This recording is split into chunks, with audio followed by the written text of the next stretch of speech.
Hi, I am Gail of Jewel by Gail and at Gail Sews on Instagram. And this is my first sewing garment pattern on Etsy, and I call it the ADORA Asymmetrical Halter Top. I really enjoyed making it. I thank you for your purchase, and I hope you enjoy making it as much as I did.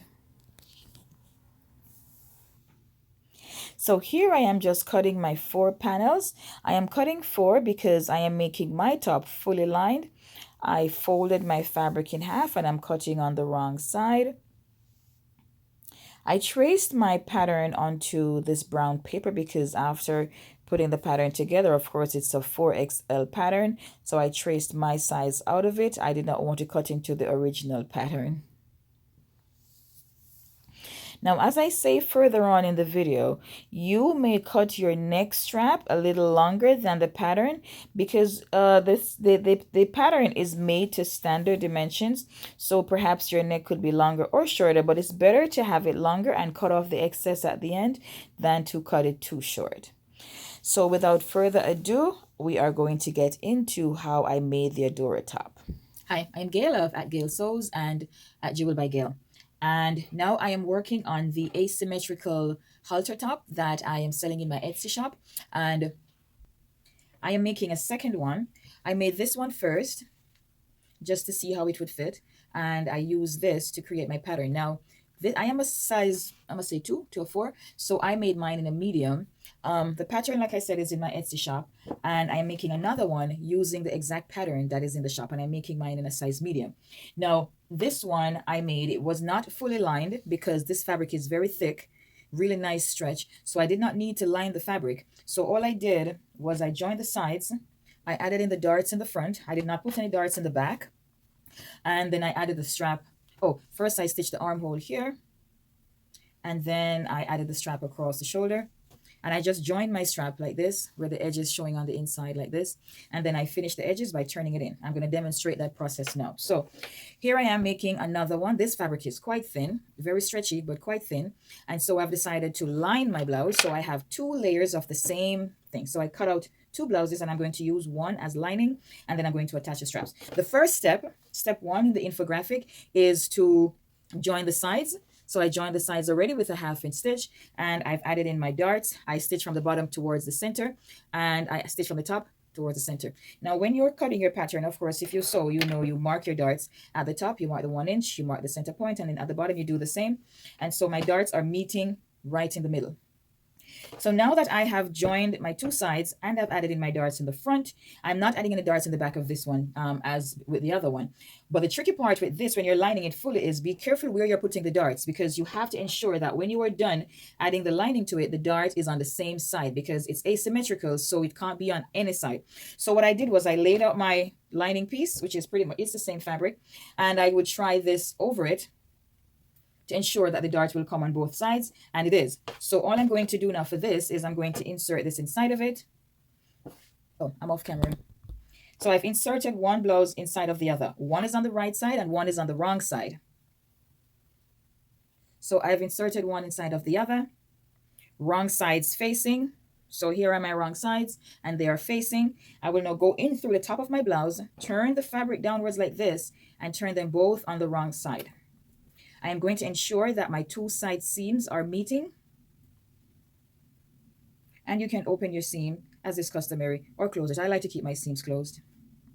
And I pin my 2 side seams, and I'm going all around where the hemline will be, or where the hemline would be, and I am pinning it all around. Now, to ensure that you're pinning everything in the right place, the best thing to do is to pin your side seam first, because you know your side seams are exactly in the same place.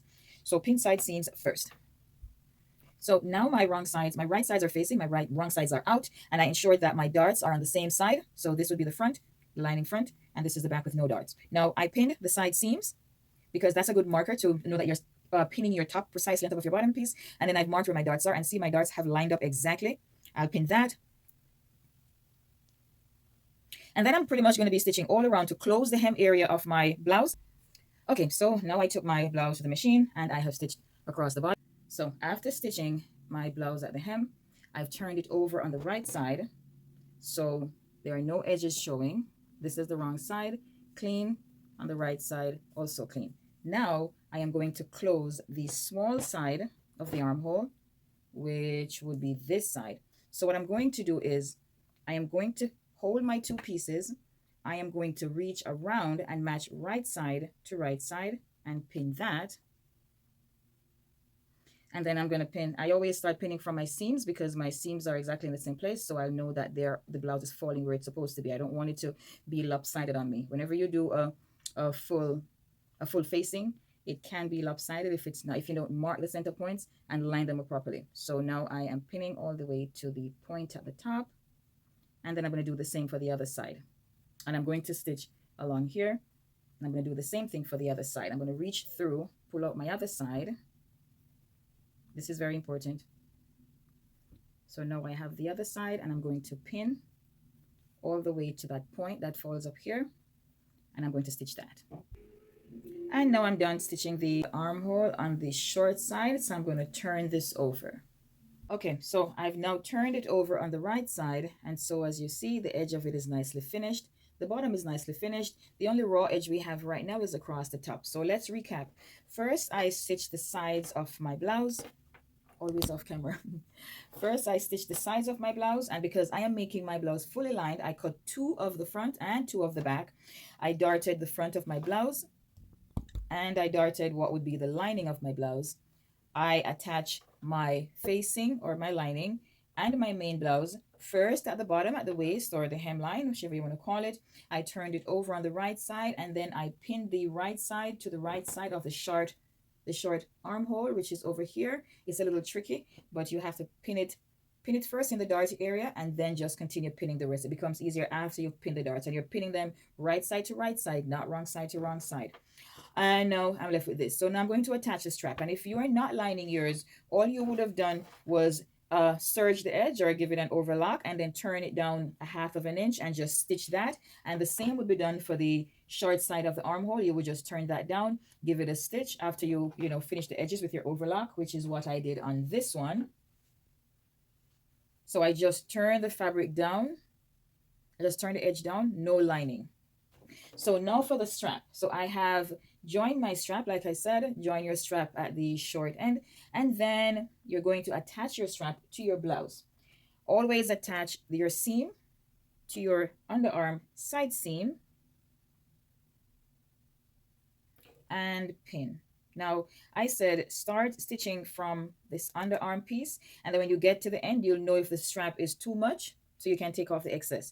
And if you worry if the strap is long enough, just cut it a little longer. It doesn't hurt to cut the strap a little longer. Should have said this before during the cutting. So now I'm just pinning the strap onto the raw edge of my bodice, and I'm pinning it right side to right side. Now, this step is the same regardless of whether or not your blouse is lined. So I have pinned my strap now to the long side of my blouse, and I have only pinned one side of the strap. What I'm going to do, the next step that I should have done was to attach my label.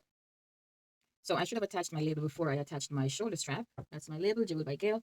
And I will go back in and do it after I demonstrate this part. So this is my top. My darts are in the front. I have attached the tall strap. I've only attached one side of it though. So what I'm going to do next, and this is most important, I am going to fold my strap 1/2 inch down, and then I'm going to fold that onto itself, right in the line where my side seam is. And I'm going to pin that. So this is what I'm going to get. Now I'm getting my 1.5 inches for my strap. And I'm going to do the same all the way around. I'm going to turn it down 1/2 inch, pin that. It's like adding the waistband onto a shirt, onto a skirt. Pretty much the same process. I'm just going to keep going around, pinning down that 1/2 inch, not 1/2 inch, 1.5 inch. And I'm just going to keep going, just like adding on a waistband. So right now I am attaching my label to the wrong side of my shirt, and I'm using invisible thread. Well, kind of invisible. It's transparent thread. It's like a polyester. I don't want to have to remove the thread from my machine and rethread it, so I'm doing it by hand. So once I'm done attaching this, then I'm going to attach the halter strap. All right.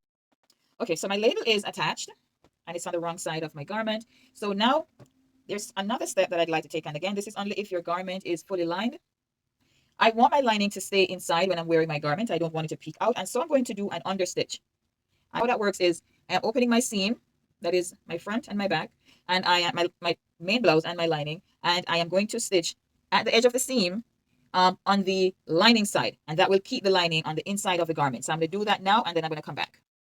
So I finished doing my understitch, and already I haven't even ironed it yet, and my outer layer of my blouse looks nice and neat. The line is straight, the inside piece is not coming out, and this is what my understitch looks like. It is right there near the edge. Could be a little closer, but it's going to be underneath, so that's fine.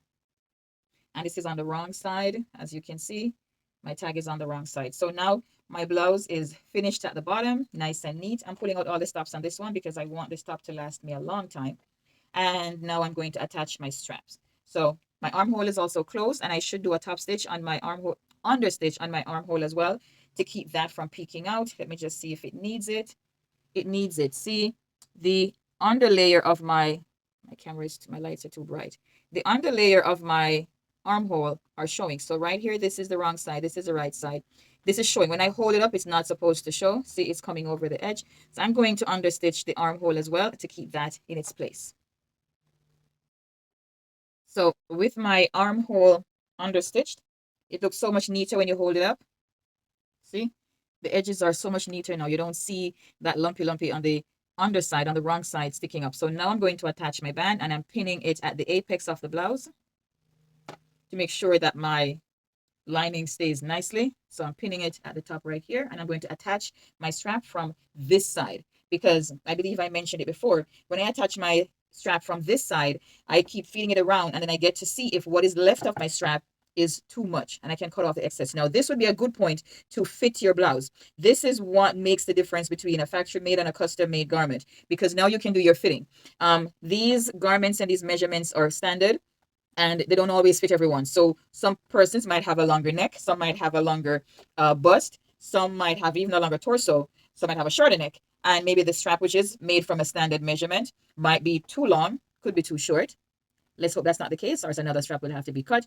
It is good to cut the strap a little longer just to be sure, but now is not the best time to tell you that. Okay, so here we are, and I'm going to pin one side of my strap. I'm opening it like this, and I am pinning one side. I'm opening my seam. I'm not ironing it because it's polyester, so it stays. I'm not ironing it, but I'm going to pin it to the armhole of my blouse. I've lost my armhole. So right here, and I'm pinning one side to the armhole of my blouse. And I'm pinning the right side to right side. Now I'm going to, now that I've pinned it, I'm going to pin all the way around, just stretching my strap just a little bit, just a little.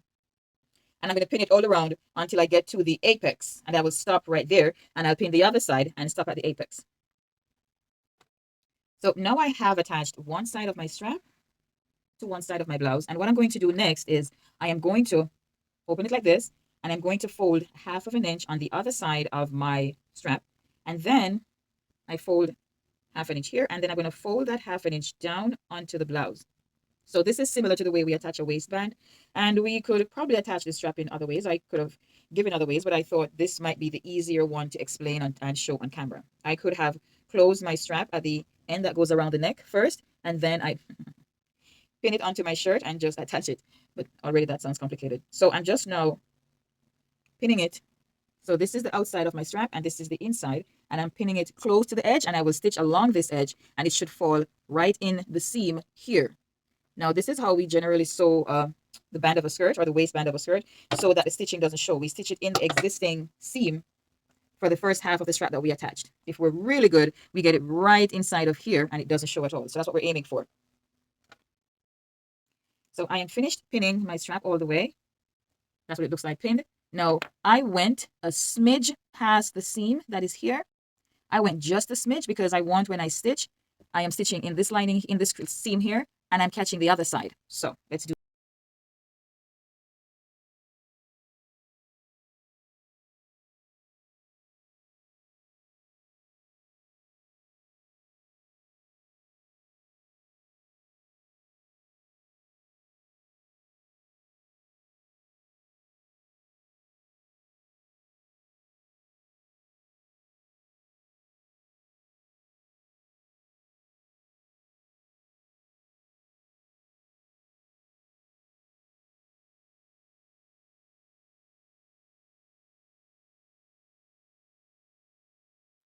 So now my blouse is 100% finished. All I have to do now is iron it, iron out my darts to smooth it up.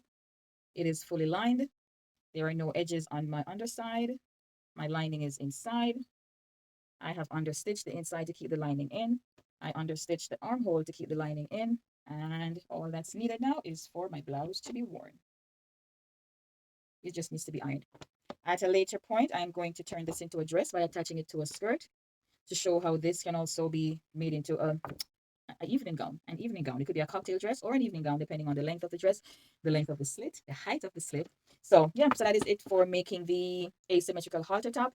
Please leave your comments, suggestions. Be kind, please. This is only my second official video. I've made videos before, but never from beginning to end and never for an actual pattern that I'm selling. So please leave your kind comments. I thank you for watching. I am Gail of @GailSews. Follow me on Instagram, and Jewel by Gail, which is the brand of my clothing line and the brand of my patterns, and that's also on Instagram.